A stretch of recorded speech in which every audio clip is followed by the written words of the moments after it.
Hello students, कैसे हो आप सब। आई होप आप सभी अच्छे होंगे। और चलते हैं आज की क्लास में, केमिस्ट्री की क्लास में। तो आज की क्लास में मैं आपके लिए लेकर आया हूँ और ग्रेफाइट का हम लोग आगे कंटिन्यू करेंगे। और लास्ट क्लास जो थी हमारी केमिस्ट्री की, रसायन विज्ञान की, जिसमें हमने डायमंड के बारे में मैंने आपको बताया था। ठीक है, diamond is an allotrope of carbon. 2 minute के लिए रिवाइज कर लेते हैं डायमंड का अंडरस्टैंड। तो डायमंड के बारे में मैंने आपको बताया था, डायमंड कार्बन का ही एक एलोट्रोप होता है। ठीक है, एक अपर रूप है। और डायमंड के अंदर 1 carbon atom other 4 carbon atom से लिंक रहते हैं। ठीक है, अटैच रहते हैं। एक carbon atom other 4 carbon atom से लिंक रहता है। लिंक होने की वजह से कोई भी फ्री कार्बन एटम इसमें है नहीं। कोई भी फ्री कार्बन एटम नहीं रहेगा तो ये इलेक्ट्रिसिटी को कंडक्ट नहीं करेगा। अंडरस्टैंड, इलेक्ट्रिसिटी को ये कंडक्ट नहीं करेगा। ठीक है, इसीलिए जो डायमंड होता है वो इलेक्ट्रिसिटी का क्या होता है, पुअर कंडक्टर होता है। अंडरस्टैंड। और बढ़ते हैं आज की क्लास में, ग्रेफाइट को हम लोग आगे लेते हुए चलते हैं। ठीक है, और ग्रेफाइट में मैं आपको बताऊंगा, ग्रेफाइट जो हमने पढ़ा था कल, मैंने आपको बताया भी था थोड़ा बहुत इसके बारे में कि graphite is the crystalline allotrope of carbon. ठीक है, ग्रेफाइट क्या होता है, ग्रेफाइट भी एक कार्बन का क्या है, क्रिस्टलिन एलोट्रोप है। तो यहाँ हेडिंग डाल देते हैं, स्क्रीन पर देखिएगा, मैंने हेडिंग डाली है ग्रेफाइट। ठीक है, और ग्रेफाइट में क्या होता है, ग्रेफाइट भी एक एलोट्रोप होता है। ठीक है, allotrope, crystalline allotrope of carbon. और ये भी नेचर में कैसी स्टेट में पाया जाता है, फ्री स्टेट में। ठीक है, नेचर फ्री स्टेट में ये पाया जाता है। Free state in nature. ठीक है, ये फ्री स्टेट में, मुक्त अवस्था में। Okay, free state in nature, ये प्रकृति में मुक्त अवस्था में पाया जाता है। अब बात करेंगे डायमंड के स्ट्रक्चर की। यहां तक हमारा हो गया था, तो चलते हैं आगे स्ट्रक्चर की तरफ। ठीक है, तो डायमंड की जो स्ट्रक्चर है, डायमंड की जो स्ट्रक्चर है यानी कि संरचना, वो मैंने आपको बताया था एलोट्रोप के बारे में कि जिनका फिजिकल स्ट्रक्चर जो बाहर से देखने में अलग हो लेकिन अंदर ही अंदर देखे जाए तो वो कार्बन एटम की जो चेन है वो एक जैसी रहेगी। तो ग्रेफाइट जो है बाहर देखने में डायमंड से बिल्कुल अलग है, आप देखोगे तो जज नहीं कर पाओगे, लेकिन इंटरनल स्ट्रक्चर दोनों का सेम है। ओके, तो देखिएगा, ग्रेफाइट जो होता है, ग्रेफाइट में एक कार्बन एटम अदर जो 3 कार्बन एटम से अटैच रहते हैं। तो मैं स्क्रीन पे लिखूंगा, नोट कीजिएगा, इन ग्रेफाइट। और हेक्सागोनल इसकी स्ट्रक्चर होती है। In graphite each carbon atom is bonded, in graphite each carbon atom is bonded. हर एक कार्बन एटम जो है ग्रेफाइट के अंदर वो बॉन्ड रहता है। ठीक है, टू किससे बॉन्ड रहता है, two hexagonal, two hexagonal rings. ठीक है, हेक्सागोनल जो रिंग्स रहती है उससे अटैच रहता है। विच आर अरेंज्ड, आगे देखिएगा, विच आर अरेंज्ड, जो कि अरेंज्ड होती है, मैंने लिखा है which are arranged in layers, in layers, full stop. ठीक है, और जो लेयर्स होती है, जो लेयर्स में ये अरेंज रहता है, तो जो लेयर होती है, द लेयर्स आर होल्ड। ठीक है, ये लेयर्स आपस में क्या है, एक दूसरे को होल्ड रखती हैं, होल्ड टुगेदर। तो मैंने यहां लिखा है the layers are hold together by किससे, वीक वंडरवॉल्स, वंडरवॉल्स बॉन्ड। ठीक है, इसके अंदर ग्रेफाइट के अंदर अगर हम देखें तो ग्रेफाइट के अंदर जो बॉन्डिंग रहती है कार्बन कार्बन के बीच की, वो वॉन्डरवॉल्स बॉन्ड रहते हैं। ठीक है, और डायमंड की बात करें तो उसमें कोवलेंट बॉन्ड होता है। तो ग्रेफाइट में वॉन्डरवॉल्स जो बॉन्ड है, इससे ये, एक सेकेंड, वॉन्डरवॉल से जो बॉन्ड रहता है वो कार्बन कार्बन के बीच में उपस्थित रहता है, वॉन्डर वॉल्स बॉन्ड। ठीक है, तो ग्रेफाइट में खासकर ध्यान रखिएगा, कार्बन कार्बन के बीच में कौन सा बॉन्ड है, वंडरवॉल्स बॉन्ड होता है। ठीक है, और इसकी जो लेयर है वो एक दूसरे के ऊपर स्लाइड करती है। ठीक है, इट्स, आगे देखिएगा, इट्स लेयर कैन स्लाइड, इसकी जो लेयर है किसकी, ग्रेफाइट की, it's layer can slide over one another, एक दूसरे के ऊपर, over one another, understand, making graphite soft, making graphite soft, जो कि ग्रेफाइट को कैसा बनाती है, सॉफ्ट बनाती है, making graphite soft and slippery, ठीक है, सॉफ्ट एंड स्लिपरी, ओके। तो ग्रेफाइट को सॉफ्ट और स्लिपरी बनाती है। और ग्रेफाइट के अंदर देखें, यहां एक लाइन छोड़ करके आप एरो लगाइएगा और लिखिएगा इन ग्रेफाइट, ठीक है। अब कुछ एक्स्ट्रा मैं आपको बताता हूं, एरो लगा करके यहां पर नोट कीजिएगा, in graphite one carbon atom, एक कार्बन एटम जो है, वन कार्बन एटम इज, एक कार्बन एटम दूसरे से अटैच रहता है, one carbon atom is linked to other, is linked to other three carbon atoms, other three carbon atoms. तो graphite में ध्यान रखिएगा, एक कार्बन एटम कितने से अटैच है, अदर थ्री कार्बन एटम से, ठीक है। And there are one free carbon atom present, ठीक है, one free carbon atom present. तो भैया ध्यान दीजिएगा, जो ग्रेफाइट होता है, ग्रेफाइट के अंदर, जैसा कि मैंने डायमंड में आपको कल बताया था, डायमंड के अंदर क्या होता है कि एक कार्बन एटम, डायमंड के अंदर एक कार्बन एटम चार कार्बन एटम से अटैच रहता है, कोई भी फ्री कार्बन एटम नहीं है। अब जब कोई फ्री कार्बन एटम ही नहीं है तो वो इलेक्ट्रिसिटी को कंडक्ट नहीं कर पाता है, इसलिए हम बोलते हैं जो डायमंड होता है वो इलेक्ट्रिसिटी का क्या होता है, पुअर कंडक्टर होता है, हीट का भी वो पुअर कंडक्टर माना जाता है। अब रही बात ग्रेफाइट की, तो ग्रेफाइट में क्या होता है, एक कार्बन, बाकी के जैसे कि कार्बन के लास्ट शेल में 4 इलेक्ट्रॉन है, तो यहाँ पर है तो दोनों कार्बन की बेटे, डायमंड और ग्रेफाइट है तो दोनों भाई भाई, लेकिन डायमंड के अंदर एक चार से अटैच है तो कोई फ्री कार्बन एटम नहीं है, जबकि ग्रेफाइट में एक carbon atom other three carbon atom से लिंक रहता है, एक carbon atom other three carbon atom से अटैच रहता है, और यहाँ पर एक कार्बन एटम एडिशनल रह गया, मतलब ठीक है, फ्री रह गया, one free carbon atom present हो गया है यहाँ पर, और उसी के कारण and there are one free carbon atom present due to presence of, ठीक है, इसी के कारण ड्यू टू प्रेजेंस ऑफ, आगे लिखना चाहूंगा मैं, नोट कीजिएगा स्क्रीन से, due to presence of one free, due to presence of one free atom, ये वन फ्री इलेक्ट्रॉन कुछ भी लिख सकते हैं, वन फ्री एटम भी लिख सकते हो, due to presence of one free carbon atom, ठीक है, one free atom, it is a good conductor, one free carbon atom ही कर दीजिए, one free carbon atom, it is a good conductor, it is a good conductor of किसका, heat and electricity, ठीक है, ये एक कार्बन एटम फ्री होने की वजह से हीट और इलेक्ट्रिसिटी का क्या है, ये गुड कंडक्टर है, ठीक है, good conductor of heat and electricity.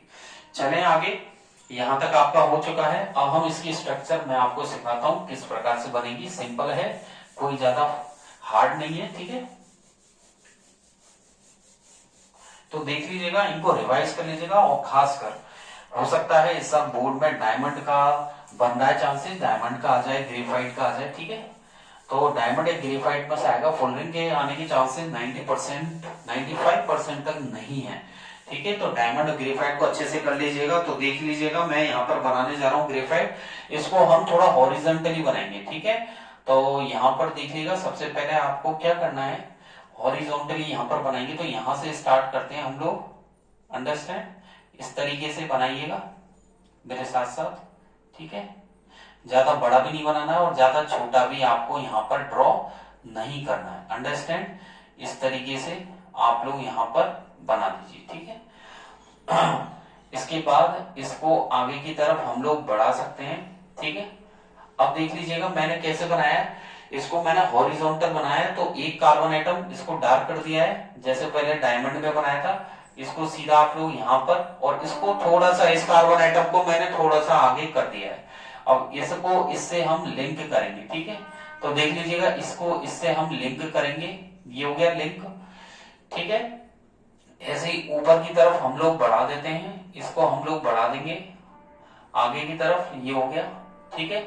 आगे की तरफ हम लोग इसको बढ़ा देंगे, ये मैंने बढ़ा दिया है, ओके, इस तरीके से, ठीक है। यहां पर इसको हम लिंक कर देंगे, ऐसे ही इसको यहां पर बढ़ा देते हैं, तो आपका एक का यहां पर क्या बन जाएगा, यहां पर डबल हो जाएगा, ठीक है। तो एक हेक्सागोन से कितने हो गए, यहां पर 2 हेक्सागोन हो चुके हैं, देख लीजिएगा, एक हेक्सागोन से यहां पर 2 हेक्सागोन हो जाएंगे, ठीक है, ये हो गया, अंडरस्टैंड, ये यहां पर हमारा बन जाएगा। तो एक हेक्सागोन से 2 हेक्सागोन हो गए। आगे की तरफ देख लीजिएगा, इस तरीके से इसको यहां पर बढ़ा देते हैं, ठीक है, इसको इससे लिंक कर देते हैं, देख लीजिएगा। तो आपको क्या है कि जो कार्बन एटम है वो आप आगे पीछे थोड़ा सा मूव कर सकते हैं, कार्बन एटम को आगे पीछे मूव कर सकते हैं आप लोग, ठीक है। इसको भी थोड़ा सा हल्का सा इस तरीके से यहां पर, ठीक है, इसको बढ़ा देते हैं, ठीक है, और यहां पर इसको भी इस तरीके से यहां पर, अंडरस्टैंड, इसको यहां से लिंक कर देते हैं, इसको यहां से लिंक कर दिया, ठीक है। तो देख लीजिएगा, ये बहुत अच्छी डिजाइन बनी है। तो ये हेक्सागोन हो चुके हैं। अब चलते हैं आगे की तरफ। तो आगे की तरफ हम क्या करेंगे, इसको लिंक करेंगे। लिंक करने के लिए आपको क्या करना होगा, इसके 2 तरीके, अगर आप चाहते हैं कि गलती ना हो तो इस कार्बन एटम से बॉन्डिंग करते हुए नीचे की तरफ, तो हमने ये लिखा ग्रेफाइट में जो लेयर्स है वो एक दूसरे के ऊपर क्या होती है, एक दूसरे के ऊपर फिसलती रहती है, यानी कि स्लाइड करती है। तो ऐसे ही यहां पर बना देते हैं, ये बन चुका है, देख लीजिएगा। ऐसे ही यहां से इस वाले का निकाल देते हैं, देख लीजिएगा, ये मैंने ये निकाल दिया है, यहां पर बॉन्ड कर दिया है। तो ऊपर वाले कार्बन से हम ऊपर वाला कार्बन बॉन्ड करेंगे, नीचे वाले कार्बन से हम नीचे वाला कार्बन बॉन्ड करेंगे, अंडरस्टैंड, ये मैंने बॉन्ड कर दिया है। ऐसे ये नीचे का कार्बन है, यहां से हम नीचे की तरफ बॉन्ड करेंगे, तो ये नीचे की तरफ यहां पर हम लोग बॉन्ड कर देंगे, ठीक है, ये हो जाएगा। ऐसे ही इसको आगे की तरफ यहां पर भी बॉन्डिंग है, तो यहां पर भी आप ले लीजिएगा, इस तरीके से यहां पर हम लोग बॉन्ड करेंगे इसको। इजी स्ट्रक्चर है, कोई ज्यादा हार्ड नहीं है, ओके। ये नीचे वाला कार्बन है, इसको नीचे वाले कार्बन से हम लोग बॉन्ड कर देंगे, ये हमारा नीचे वाला कार्बन है, ये इस तरीके से यहां पर बॉन्ड हो जाएगा, ये हो चुका है। देन ये वाला जो कार्बन है, इसको यहां पर हम लोग इस तरीके से बॉन्ड कर सकते हैं, ठीक है। तो कार्बन कार्बन के बीच में जो बॉन्डिंग हो रही है वो वॉन्डरवॉल्स बॉन्डिंग हो रही है यहां पर, अंडरस्टैंड। ऐसे ही यहां पर जो बॉन्डिंग है वो इस तरीके से रहेगी, देख लीजिएगा, ये रहा। यहां से इसको हम लिंक कर सकते हैं, ऐसे देख लीजिएगा, ये आपको लिंक करना है, ये मैंने लिंक कर दिया है, ओके। अब आगे की तरफ देख लीजिएगा, इसको आगे बढ़ाएं यहां पर, तो यहां से देख लीजिएगा, इस तरीके से आप बढ़ा सकते हैं, ठीक है। तो यहां पर आप लोग इसको, ये मैंने यहां पर बढ़ा दिया है, ठीक है, लिंक कर ही दिया है। नीचे की तरफ भी हम लोग यहां पर, ये जैसे बीच वाला कार्बन है तो इसको भी हम लोग यहां पर बढ़ा सकते हैं, ठीक है, ये हो जाएगा बीच वाला कार्बन, ये से अटैच हो जाएगा, अंडरस्टैंड। ये वाला जो कार्बन एटम है,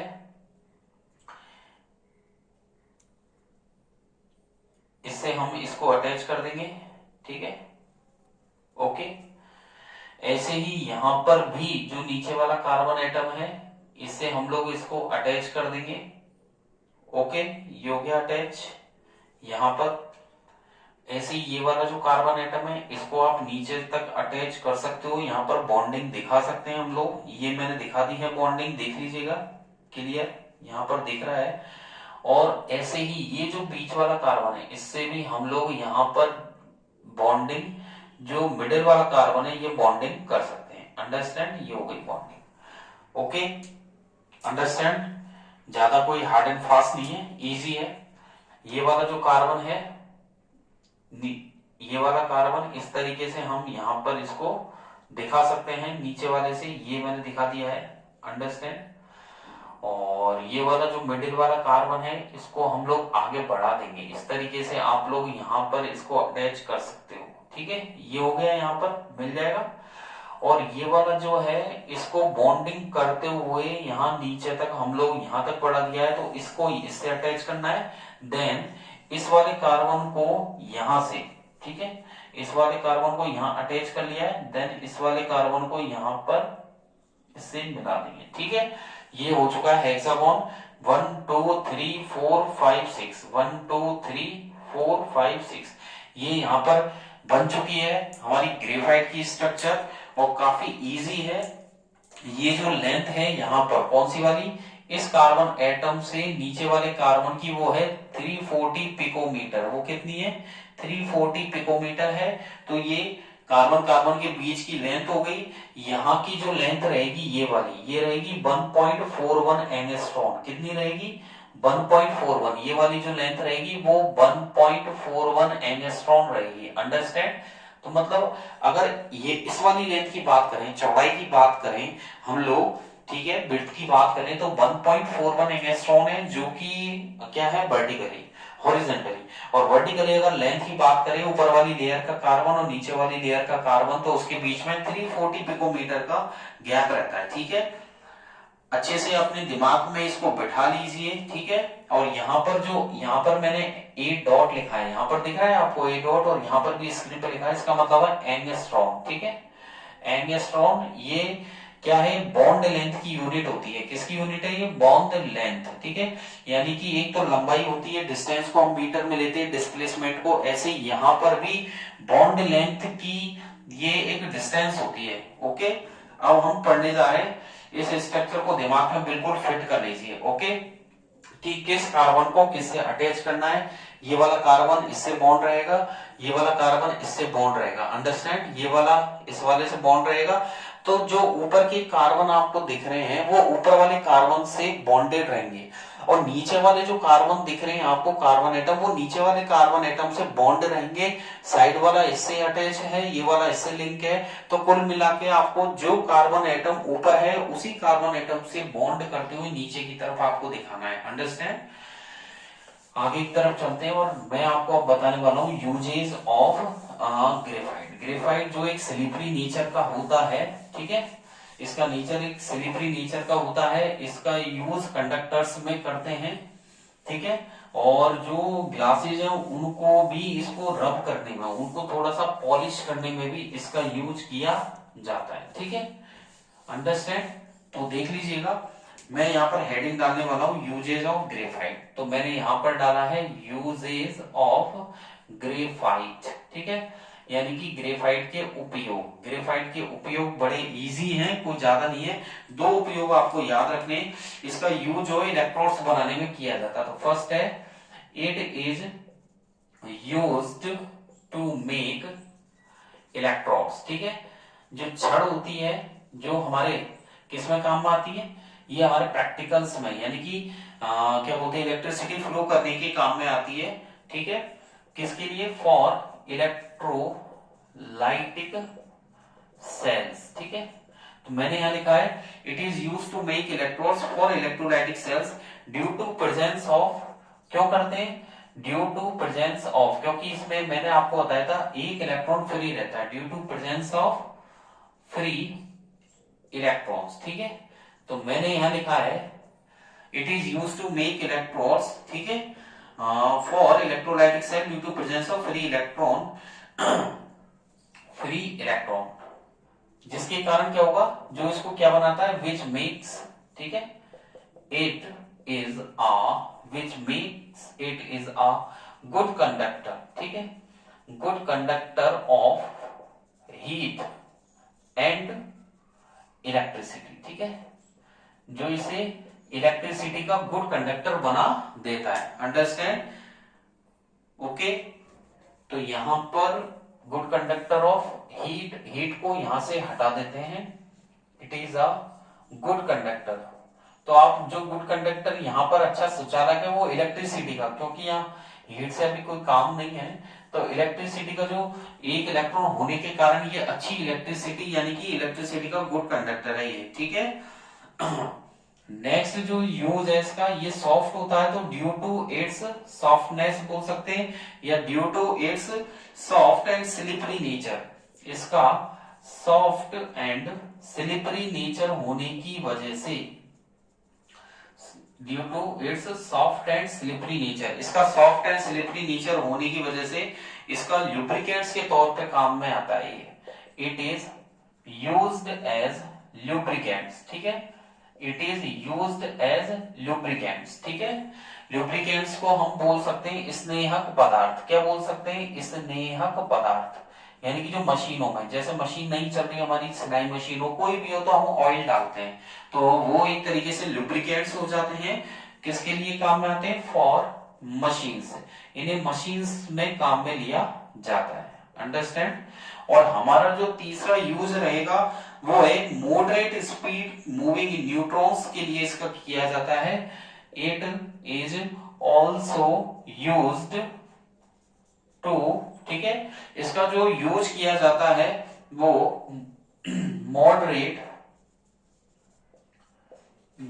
द स्पीड ऑफ, ठीक है, it is also use to moderate the speed of किसकी, fast moving neutrons, fast moving, यहां लिख देता हूं मैं, फास्ट मूविंग न्यूट्रॉन्स, ठीक है।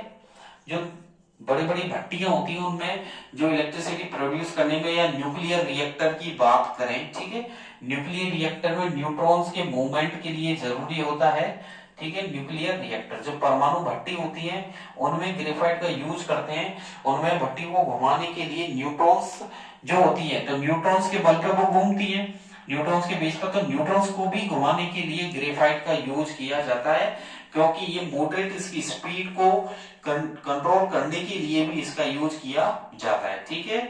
और एक और इसका बड़ा सिंपल यूज है, हम लोग जो पेंसिल यूज करते हैं, ठीक है, पेंसिल यूज करते हैं तो उस पेंसिल को बनाने में भी इसका यूज किया जाता है। It is used to make, उस पेंसिल को बनाने के लिए, it is used to make lead pencils, ठीक है।